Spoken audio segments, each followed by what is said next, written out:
Chito, ¿me Hola. escuchas? Cosas impactantes que puede hacer un cirujano plástico. Por ejemplo, una de las cosas que más llama a los medios es cuando hay una amputación de una extremidad. Entonces, un paciente que sufre un machetazo, que todos saben que es eso, y trae la mano separada del cuerpo, en Tuluá, desde 1993, con técnicas de cirugía, utilizando un aparato como este que tengo aquí al lado, que es un microscopio, uno lo pone y puede pegar la mano otra vez al cuerpo y que quede viva.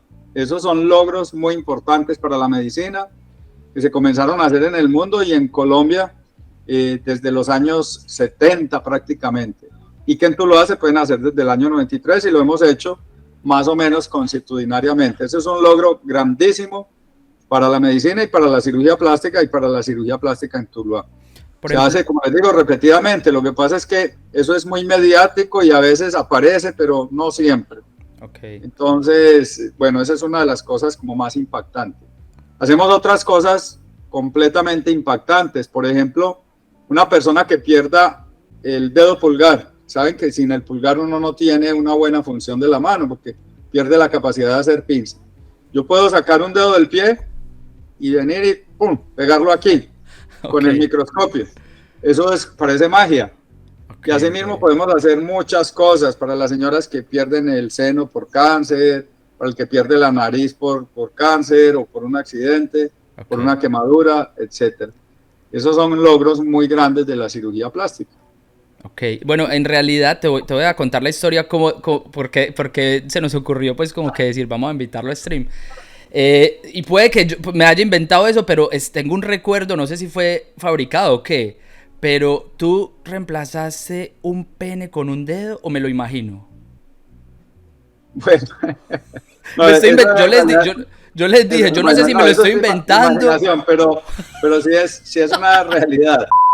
Ok, Es decir, mira, el pene amputado se puede reconstruir con una técnica, la principal técnica para reconstruirlo en los que están amputados, en los que tienen cáncer o en los hombres transgénero, es decir, ok, mujeres que están evolucionando a ser hombres, entonces se traspasa la piel del antebrazo, esta que no tiene pelos, toda ah, completa, se forma un tubo dentro de otro tubito y eso con las venas y las arterias y de nuevo con la ayuda del microscopio se pega allá en el sitio que corresponde al pene. Esa es la técnica convencional. Pero ¿dónde te viene lo del dedo? Esto es un cuento famoso porque en el año 2004 ok, yo fui a un congreso mundial en Barcelona y yo presenté varios trabajos de muchas cosas, de reconstrucciones muy complejas, pero un doctor de la Cortina de Hierro que no conocíamos, porque cuando eso era muy limitado los conocimientos que teníamos de la medicina de allá de la Cortina de Hierro, para los jóvenes la Cortina de Hierro era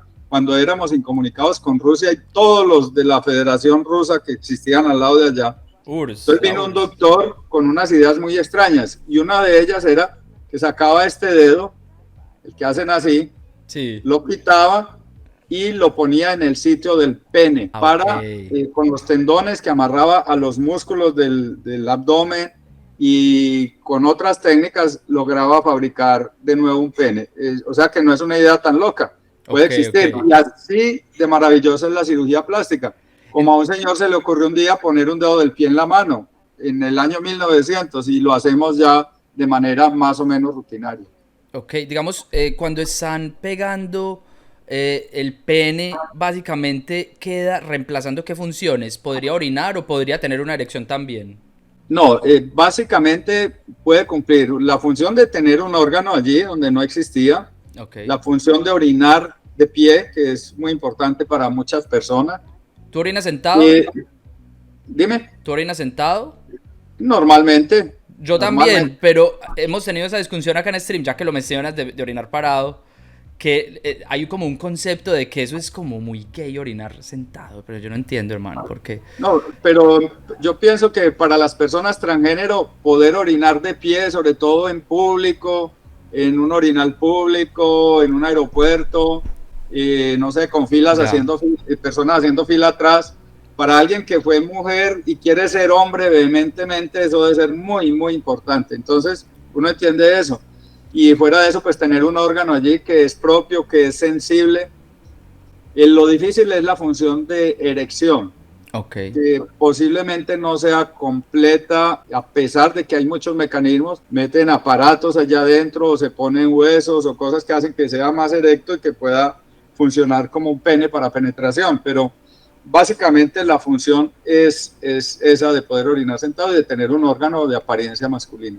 Ok, orinar parado y tener órgano de apariencia masculina. Ok, listo. Y bueno, ahorita volviendo al tema que nos decías digamos, de la mochada de la mano, ¿cuántos músculos pueden llegar a ver ahí para reconectar y cuánto tiempo se puede demorar, digamos, una cirugía de ese tipo? Bueno, el asunto es de tiempo. Entonces, la persona tiene que llegar con la mano, digamos, antes de 6 horas y tiene que estar en unas condiciones especiales y la persona tiene que estar muy bien de salud, dentro de lo que implique puede estar bien de salud después de tener un machetazo. Y de ahí entonces yo empiezo un proceso muy delicado con el microscopio en el que voy separando cada uno de los 20 tendones o más que hay en una mano, las arterias, las venas y los nervios. Pero esto es un proceso que se demora uno haciéndolo entre 8 a 15 horas, podría ser la cirugía. Lo importante es que se reconecte la circulación, que le llegue sangre a esa mano que está amputada para que le llegue la vida, para que se vuelva a poner rosada y para que vuelva a quedar conectada Claro, al cuerpo. eso te iba a Eso preguntar, digamos que es el reto principal. te iba a preguntar cuáles son las condiciones. Tiene que estar, digamos, la mano después de que fue amputada, digamos, por un accidente, la tiene que poner en hielo. ¿Cuáles son las Sí, recomendaciones? entonces, ¿Cómo es la vuelta? lo que hay que hacer es lavar la mano, porque normalmente cae en un pantano, en la tierra, bueno, no sé.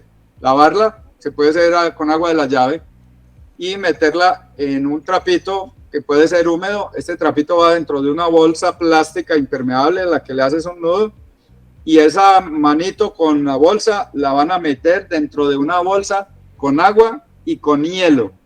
Si la metes en hielo puro, se congela y se vuelve una cosa dura que no se puede No se pegar. puede rehusar. Ah, Si wow. O la sea que. metes en agua con hielo, va a funcionar muy bien.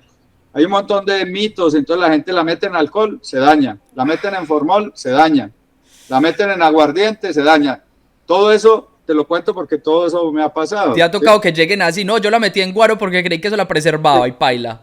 sí, Ay, exactamente. güey, madre. Hay cosas como esas.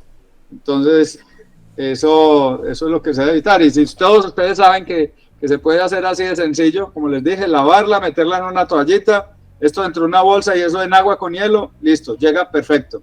Ok. Y lo mismo se puede hacer con una oreja, con una nariz, con un dedo, con el pene, con cualquier cosa.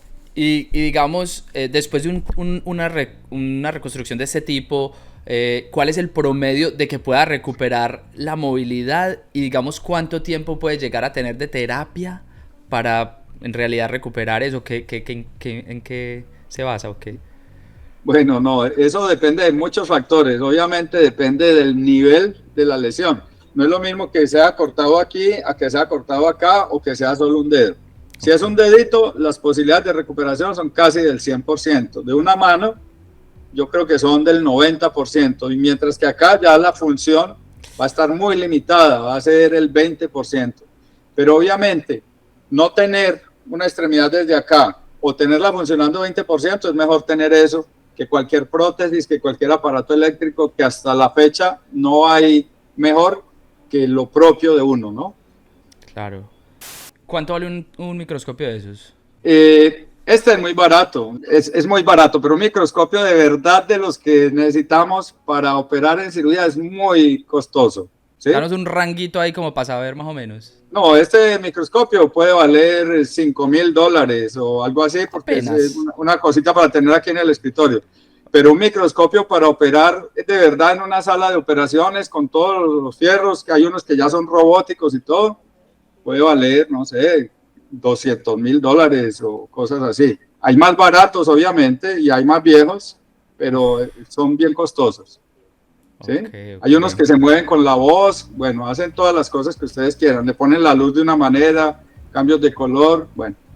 Bueno, ¿Sí? hablando de eso, de la innovación y todo eso que ahorita medio alcanzamos a hablar, pero ¿qué tanto estás, digamos, al día con inteligencia artificial en el campo de la cirugía plástica? Bueno, en el campo de la cirugía plástica yo sé que tiene acción en la predicción de las cirugías, en algunas cosas, predicción de los resultados, básicamente. Okay. En cuanto a exámenes de laboratorio, que también entonces los pueden leer ya, en las imágenes, las radiografías, por ejemplo, de cáncer de seno, ya se hacen con inteligencia artificial.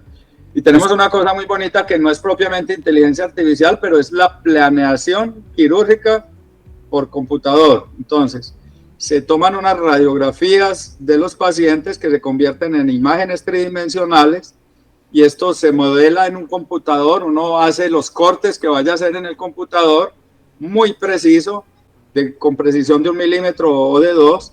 Entonces ya uno llega a cirugía con un molde que se puede imprimir en una impresora 3D, con unas plantillas para cortar, por ejemplo, con unos materiales ya hechos a la medida para el paciente. Entonces pueden haber tornillos y placas de la longitud del hueso que necesitas penetrar y, en fin, la sierra exacta del tamaño en donde tienes que cortar.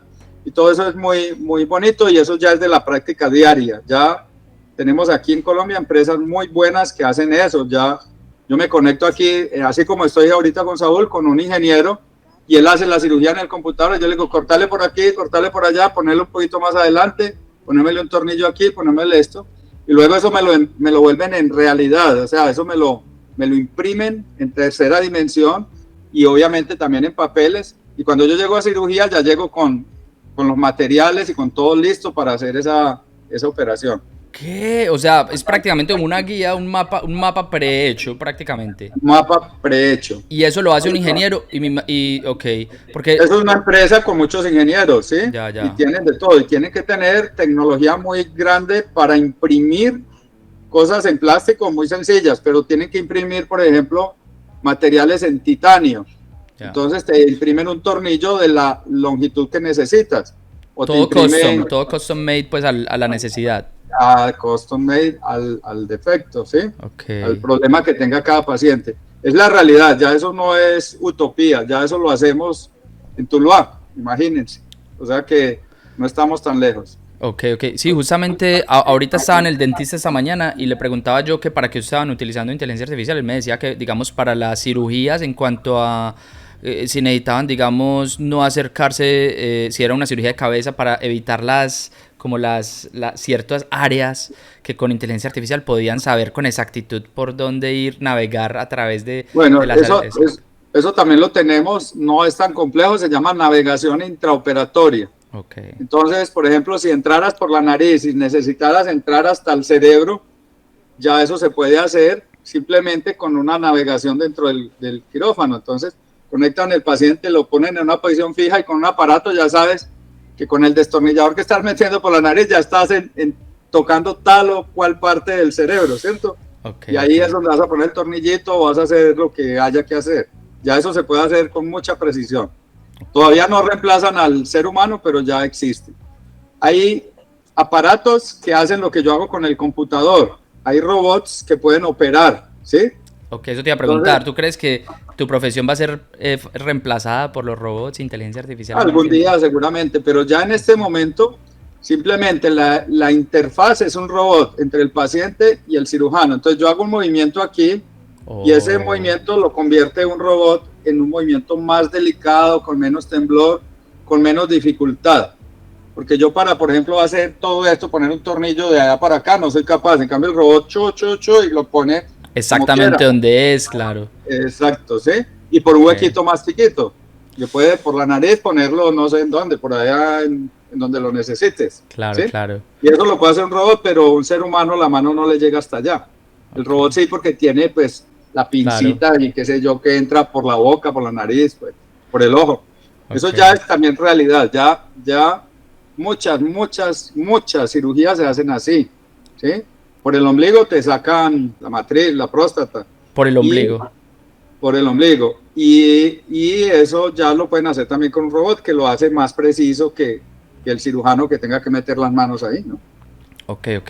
Pues hablando de eso, de procedimientos duros, ¿cuál ha sido el procedimiento más retante en tu carrera?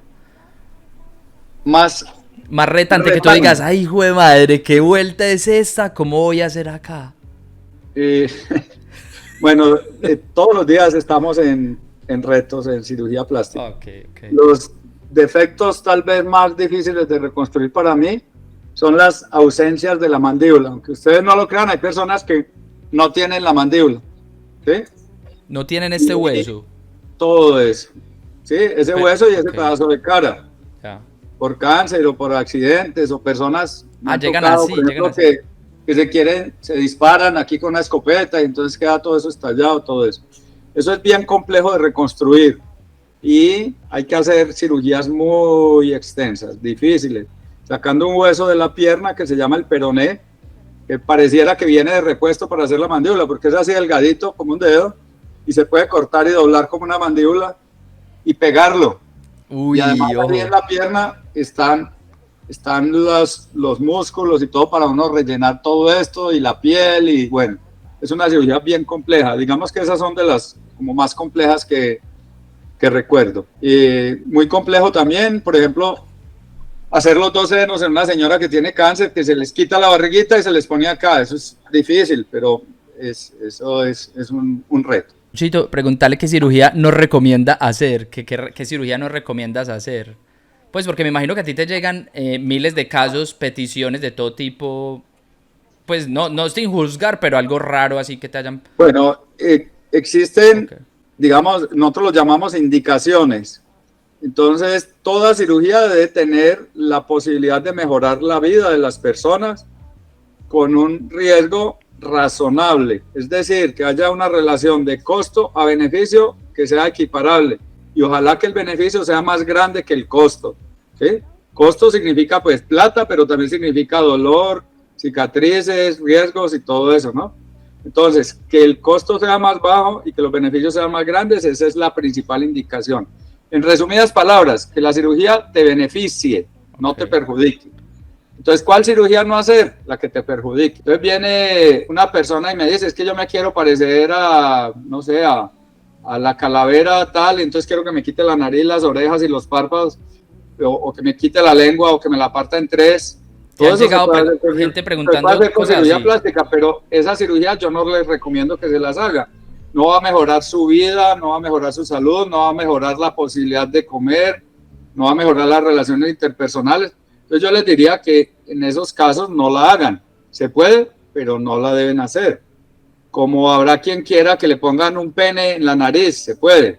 ¿Sí? Ya dijimos que, o un dedo en la nariz, se puede, pero no tiene indicación. Entonces, toda cirugía bien indicada se debe hacer. Que la haga un experto, entonces que la haga un verdadero cirujano plástico, porque en esto hay ahora toda la charlatanería del mundo y con lo de los medios y las redes sociales, pues quien tiene más seguidores no siempre es el mejor cirujano. Generalmente el mejor cirujano está en el quirófano operando y no tiene seguidores, mientras que el que tiene mucho tiempo y tiene muchos seguidores, a lo mejor no sabe operar. Entonces, para que tengan eso en cuenta, ¿no? Entonces, ¿cuál cirugía plástica no se deben hacer? Yo pienso que hay cirugías muy locas que no se deberían hacer si no tienen esa relación de riesgo a beneficio, ¿no? Me preguntan acá que qué tal el aumento del pene. ¿Se puede? El aumento del pene es una cosa que sí se puede, en especial para defectos pequeños, ¿sí? Y Okay. cuando, digamos, es porque hay una causa allí, como por ejemplo un gordo que está tapando el pene, ¿sí? O que hay algo que lo está jalando hacia atrás. O a veces engrosarlo un poquito es posible, pero un aumento efectivo de la longitud es prácticamente imposible. Okay. Se puede lograr algunas cositas, pero no. Es más fácil hacer uno nuevo completo que hacer crecer uno pequeño. Ya. Esa es la cruel realidad, ¿sí? Ok, ya paila, muchachos, ya los que tenían esa ilusión. Tiras, weón. Pero se hacen cosas increíbles. La cirugía plástica hace cosas increíbles. Por ejemplo, convertir un pene en una vagina. Eso ahora es de todos los días, porque ustedes saben que las mujeres transexuales entonces se hacen eso. Y es una realidad, ¿sí? O convertir una vagina en un pene, eso también se puede. Pero pues tiene sus indicaciones, tiene muchos muchos pasos que seguir. ¿A ti sí te ha aumentado, digamos, la demanda para ese tipo de cirugías durante los últimos años? Yo no tengo experiencia en ese tipo de cirugías, Ok. sin embargo sí tengo pacientes que llegan a mi consulta para otras cosas, como por ejemplo personas, o sea, transgénero, que tienen cara de hombres y quieren tener cara más femenina. Entonces hay una serie de procedimientos muy grandes que les pueden hacer que la cara sea más parecida a la de una mujer. Lo mismo, el pecho se les puede hacer crecer de una manera impresionante para que parezcan mujeres, y a las mujeres disminuirlo y ponerlas así bien fornidas para que parezcan hombres. En eso sí tengo experiencia, y eso es una franja de pacientes que está aumentando, Eso es y lo que que... hace 30 años era casi imposible pensar que eso existiera, y hoy en día es común, digamos. Ok, ok. Preguntan por aquí que si has hecho una cirugía de fimosis. No, esa la hace el urólogo, Ok, la fimosis. Fimosis es como un estrechamiento del forrito que envuelve el pene.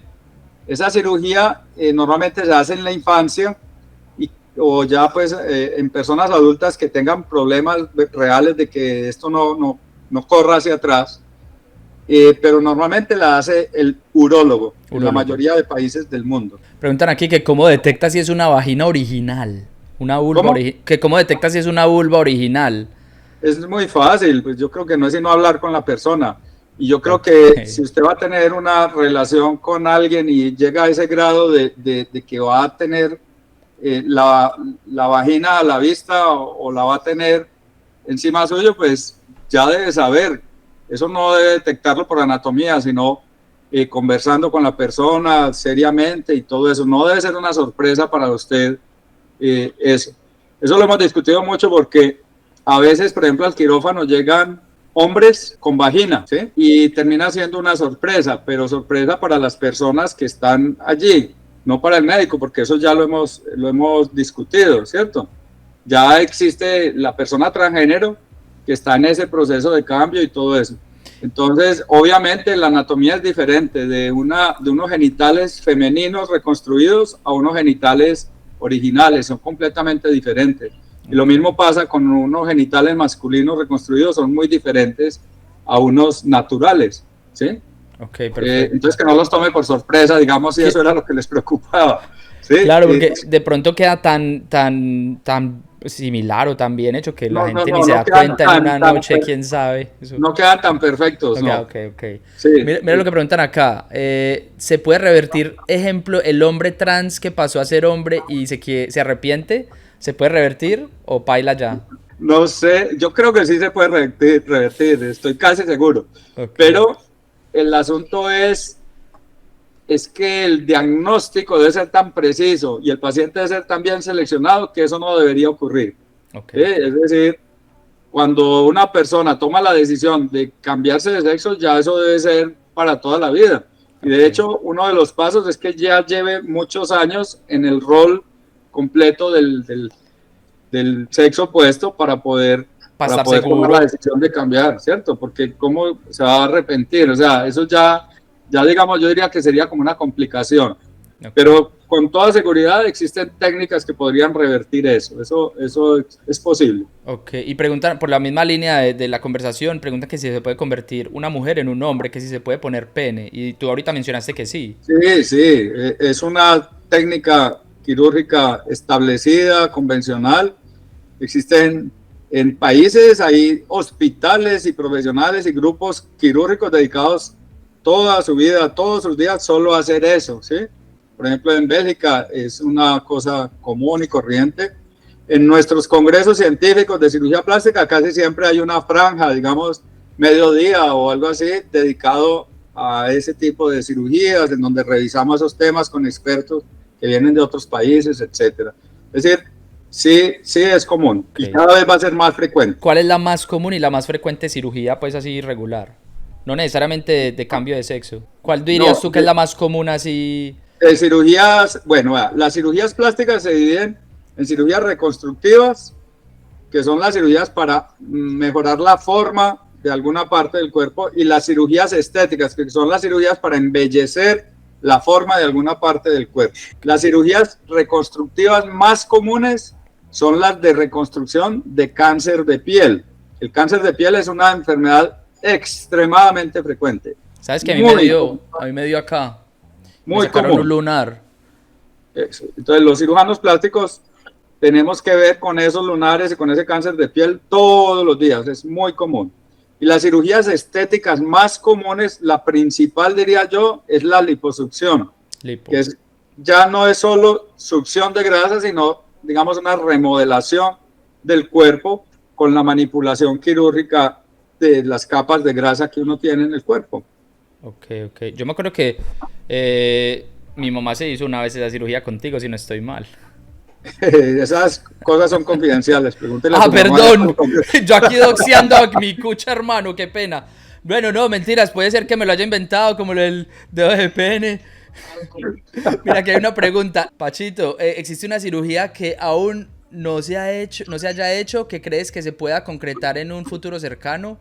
O sea, que esté cercano a lograrse y que pueda revolucionar el campo de la cirugía plástica. Wow, qué buena pregunta. Gracias, Ari. Vea, yo creo que las cirugías plásticas han evolucionado de una manera dramática en los últimos años. Por ejemplo, ya se hacen trasplantes de manos. Entonces, una persona que pierda sus dos manos, pueden tomar dos manos de un cadáver y conectárselas. Asimismo, pueden tomar, ahora que a usted le gusta tanto el pene, toman el pene de un cadáver y se lo pueden poner a otra persona que lo tenga amputado.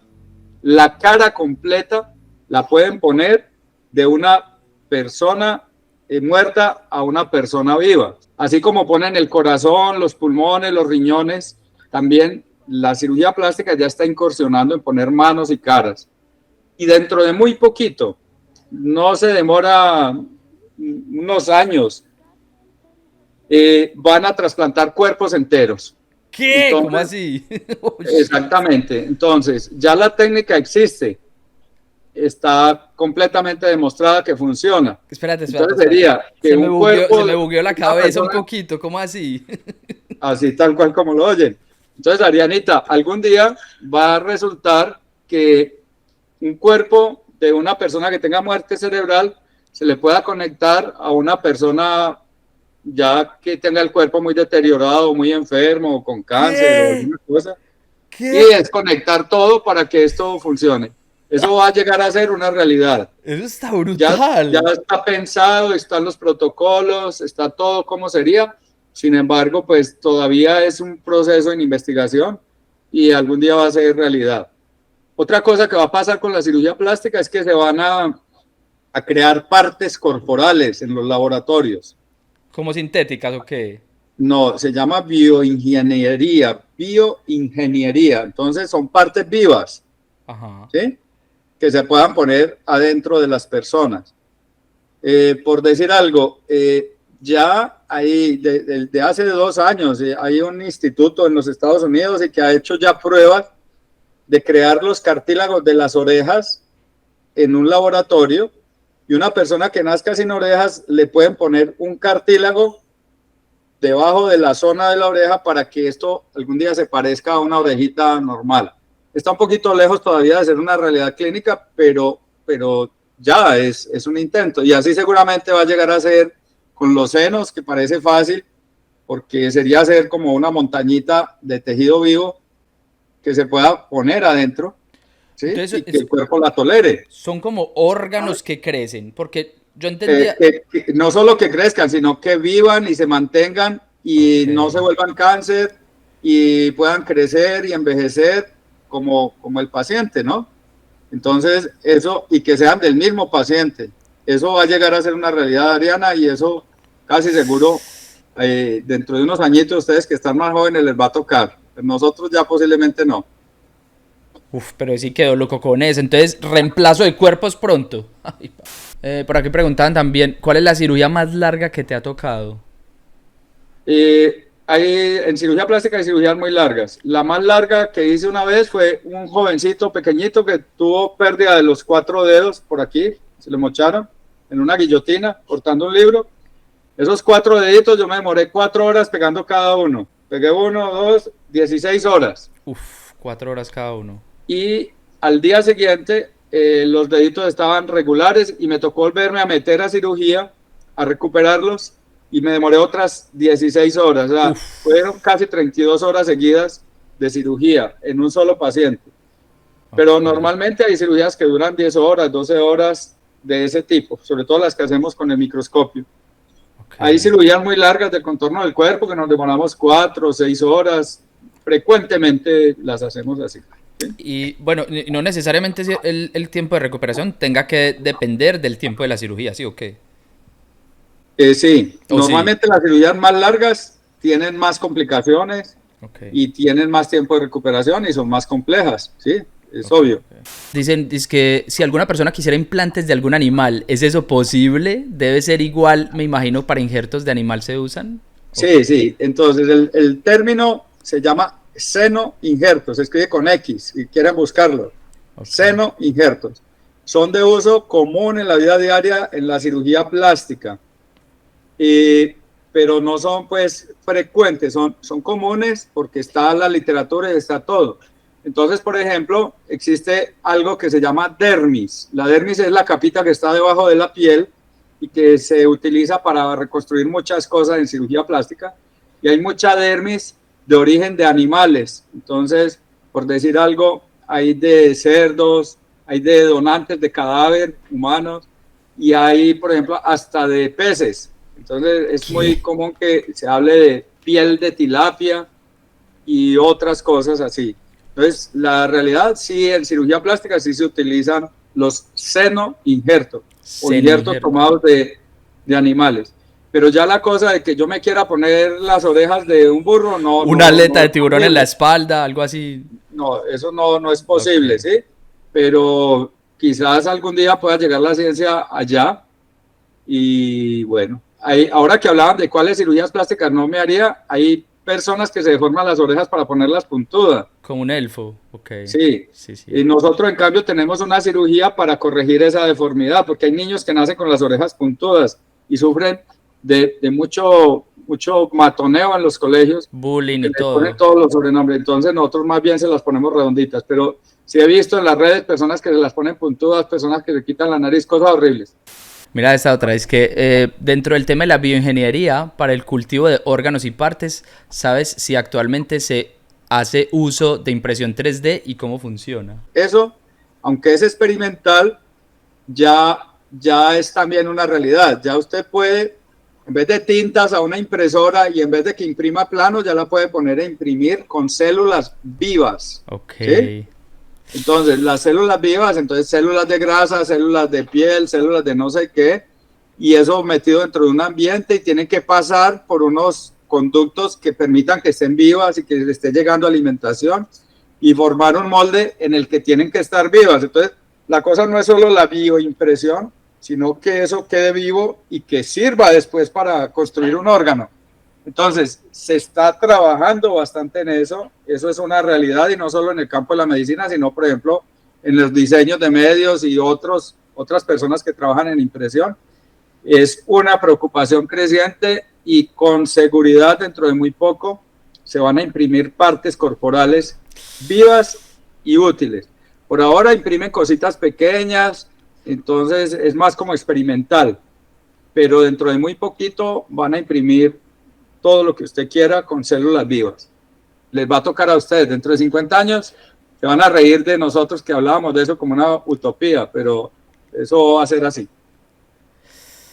¿Y tú crees que se pueda llegar a modificar la anatomía del cuerpo? Digamos, quiero un sexto dedo, lo imprimo en mi casa y me lo pongo.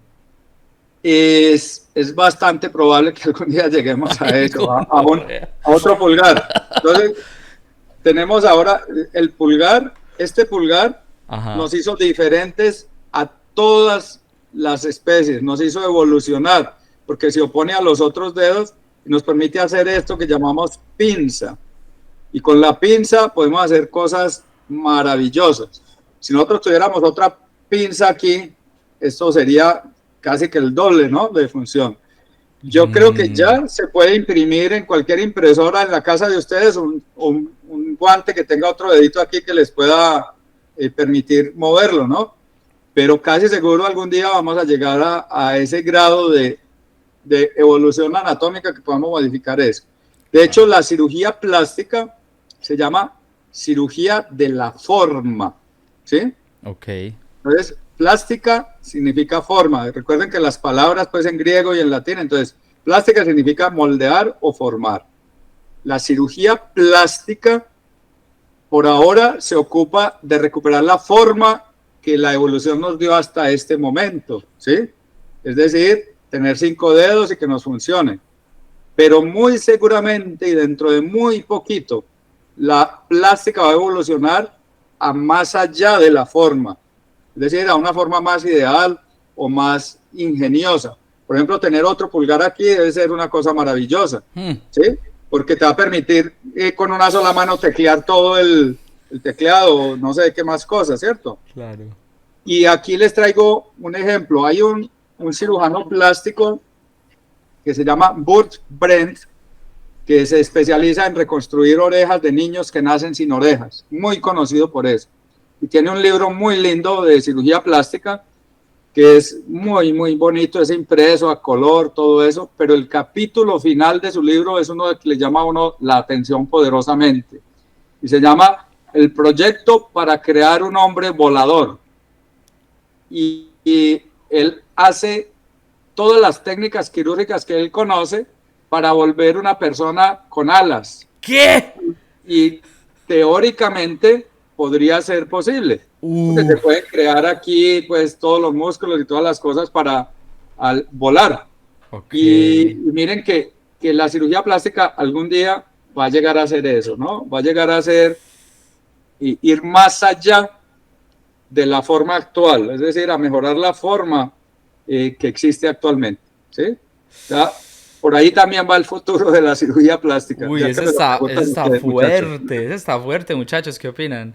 Generalmente los buenos médicos están asociados o respaldados o certificados no solo por sus diplomas de medicina, sino también son afiliados a sociedades científicas, etcétera. Entonces, si ustedes encuentran, por ejemplo, una sociedad científica, la Sociedad Americana de Cirujanos Plásticos, busquen a ver, ¿sí? Si de pronto encuentran ahí, dentro de los amigos de la Sociedad de Cirujanos Plásticos Americanos, al doctor Villegas de Tuluá, a lo mejor lo encuentran, ¿cierto? Porque es un tipo serio que seguramente, o en la Sociedad Colombiana de Cirujanos Plásticos, seguramente lo van a encontrar, ¿sí?